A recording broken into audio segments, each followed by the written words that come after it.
Savol. Assalomu alaykum ustoz.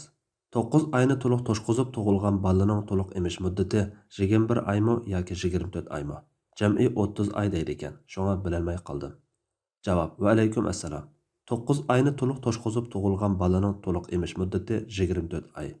Qursoq ko'tarish muddati va uni sutdan ayirish muddati 30 oydir degan oyat bu vaqt hayotda qoladigan eng az muddat bo'yicha hisoblangan. Mubada eng ko'p muddatni, ya'ni 9 oyni tilga olgan bo'lsa, 6 oy qursoq ko'targan ayol mushaqqat tortmaydi degandek tushunilib qolgan bo'ladi. Yana bir oyatda uni emchakdan ayirish 2 yilda degan. Demak, to'liq emitish 24 oy. Balaga ig'ir ziyon bo'lmaydigan ahvolda ayol maslahatlashib balani emitishni to'xtatsa joiz. Tuzuk sababsiz balaning emish ehtiyoji bor turib 24 oy to'liq emitmasa gunohkor bo'ladi.